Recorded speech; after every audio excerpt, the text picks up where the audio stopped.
শ্রোতা দর্শক বৃন্দ, আমরা আবার এই আলোচনায় ফিরে এলাম। আমি পশ্চিমবাংলার কথা বাদেই দিলাম, ইভেন বাংলাদেশ রক্তাক্ত লড়াইয়ের মধ্যে দিয়ে যেটা বেরিয়ে এসছে, সেখানেও কিন্তু এই এনক্রোচমেন্ট আপন দেয়ার ল্যাঙ্গুয়েজ, আপন দেয়ার কালচার আছে, নাই যে তা নয়। এবং আমি একটা জিনিস লক্ষ্য করেছি, আমাদের পার্লামেন্টে যখন খুব তারস্বরে এটা পাশ হলো যে বাংলাকে জাতিসংঘের দাপ্তরিক ভাষা করা হবে, দ্যাট ইজ ওয়ান রেজুলেশন যেটা আনএনিমাসলি পাসড হয়েছে, সবাই ভোট দিয়েছে। বাংলাদেশ পার্লামেন্টের জন্য this is a very rare thing. অদ্ভুত হলো একই সাথে কিন্তু পশ্চিমবাংলার পার্লামেন্টও, মানে আপনারা বিধানসভা বলেন, বিধানসভা আনএনিমাসলি এই রেজুলেশন পাস করেছে। 30 কোটি মানুষ এখন প্রায় বাংলায় কথা বলে, সারা পৃথিবীতে ছড়িয়ে আছে। এখানে আমি যেটা বলছি সেটা হলো যে যে অ্যাগ্রেশনটা হচ্ছে, $1 বিলিয়ন যে অ্যাগ্রেশনের ক্ষেত্র প্রস্তুত করেছে, বিশাল পুঁজি দাও দিয়ে এই অ্যাগ্রেশনে আছে, এটার চাকচিক্য সবকিছু একটা আলাদা স্তরে প্রবেশ করেছে। সেখানে কি আপনাদের মনে হয় যে পশ্চিমবাংলা কিংবা বাংলাদেশ সরকার তারা যদি সতর্ক না থাকে যে আমি এই ফেনোমেনাটাকে আমি রুখে দাঁড়াবো, এবং সেটা রুখে দাঁড়াতে গেলে সেটাকে তো শুধু গালাগাল করলে আপনি ইয়ে করতে পারবেন না, আপনার সমৃদ্ধ চেতনাটাকে আপনি পিপুলের কাছে প্রেস করার, এটা গণমুখী করার আপনাকে মাধ্যম খুঁজে বের করতেই হবে। সেই ক্ষেত্রে ধরেন আমি এটা মনে করি যে এই প্রতিটি শহরে সরকারি পৃষ্ঠপোষকতায় ছোট ছোট নাট্যশালা গড়ে তোলা এমন কোনো কঠিন কাজ না। সরকারের ভাবনার ব্যাপার, এই ইভেন ছোট ছোট শহরগুলোতে যে নাট্যকর্মীরা গড়ে ওঠে, এরা কিন্তু মানুষ হিসাবে অনেক উন্নত মানুষ। এই যে জঙ্গিবাদ আরও নানান সমস্যায় আক্রান্ত হচ্ছে সবাই, সেখানে এই নাট্যকর্মীরা তারা একটা প্রবল প্রতিরোধ গড়ে তুলতে পারে। সুতরাং দিস লিটল ইনভেস্টমেন্ট সোসাইটিতে বড় ধরনের ইম্প্যাক্ট আনতে পারে। সরকারের তরফ থেকে ওই যেটা আপনি লোকনাট্য বললেন, লোকনাট্য যেটা সারাক্ষণ রাজনৈতিক নেতারা বক্তৃতা দিয়ে কনভিন্স করতে পারবে না, লোকনাট্যের মাধ্যম ব্যবহার করে আপনার মেসেজ আপনি এখনও অনেক দ্রুত পৌঁছাতে পারবেন। এই বিষয়গুলো সত্য হলে এই ভাবনাটা সরকারের নাই কেন? উনি তো সরকারি মানুষ, ওনাকে সরাসরি প্রশ্ন করলাম, এই ভাবনাটা নাই কেন? বিকজ এটার ইনভেস্টমেন্ট এমন কিছু না। আমি খুব হিসেব দেখিয়ে বলতে পারবো আপনাদেরকে, ওই যে আপনি একটা ট্যাঙ্ক কিনেন না, ওরকম একটা ট্যাঙ্ক কিনা দিয়ে আপনি 10টা শহরে নাট্যশালা করতে পারবেন।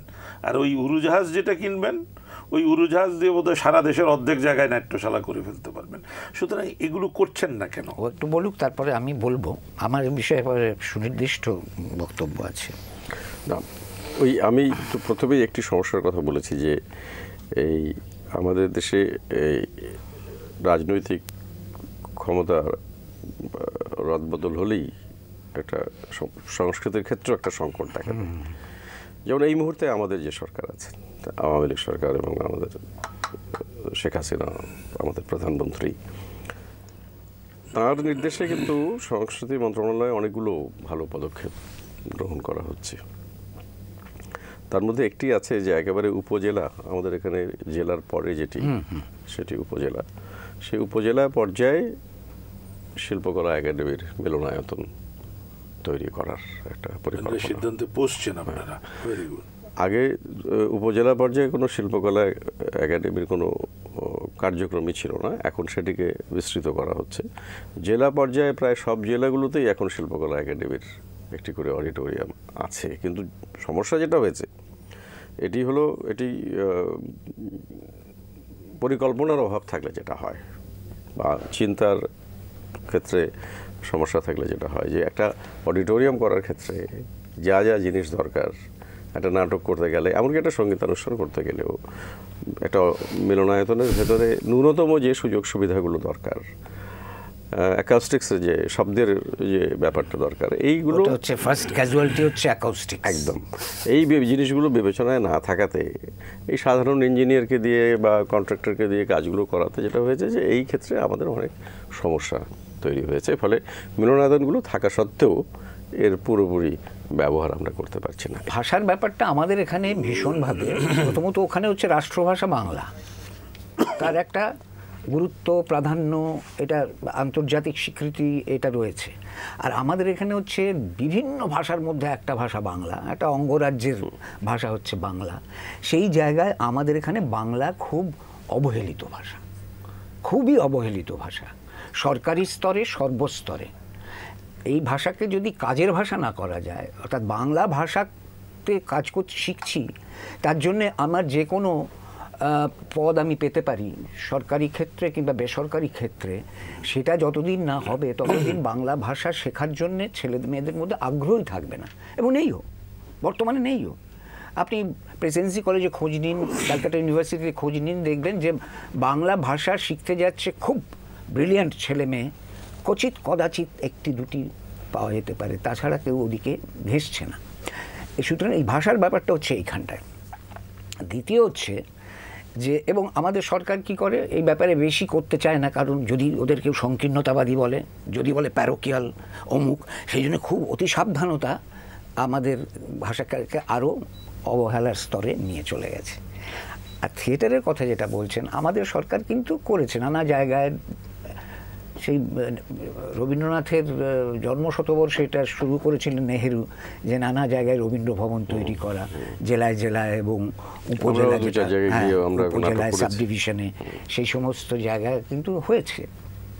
কিন্তু যে কথাটা, একটা হল তো আর থিয়েটার করবে না, থিয়েটার করে কিছু মানুষ, সেই মানব সম্পদ, সেই থিয়েটারের নাটকের যে সম্পদ মানুষ, ছেলেমেয়েরা, তাদের যদি তৈরি করা না যায়, তাদের সামনে যদি যে নাটক করেও বড় একটা কাজ করা যায় এই ভাবটা নিয়ে আসা না যায়, তাহলে তো এগুলো পণ্ডশ্রম। একটা হল কখনো থিয়েটার করে না। আমাদের এখানে প্রচুর হল রয়েছে, এবং সম্প্রতি তো আমাদের সরকার আরেকটা চেষ্টা করছেন, নাট্য একাডেমি করেছেন, এখন মিনার্ভা নাট্য সংস্কৃতি চর্চা কেন্দ্র তৈরি হয়েছে, একটা রেপার্টারি তৈরি হচ্ছে। বহুদিন আগেই হওয়া উচিত ছিল। রবীন্দ্রভারতীতে রেপার্টারি নেই কেন? বিশ্বভারতীতে রেপার্টারি নেই কেন? হওয়া উচিত ছিল। রবীন্দ্রনাথের নামের সঙ্গে যুক্ত এই জায়গাগুলো ওখানে নেই। কিন্তু যাই হোক, মিনার্ভা নাট্য সংস্কৃতি চর্চা কেন্দ্র হয়েছে। এই চেষ্টাগুলো আছে, কিন্তু আছে মানে কি, খুব যে একটা সুশৃঙ্খলভাবে, সুসংবদ্ধভাবে, খুব একটা দীর্ঘস্থায়ী পরিকল্পনা নিয়ে করা হচ্ছে, সে ব্যাপারে একটু সন্দেহের অবকাশ থেকে যায়। কিন্তু তবুও হচ্ছে, দেরিতে হলেও কিছু কাজ হচ্ছে, এ বিষয়ে কোনো সন্দেহ নেই।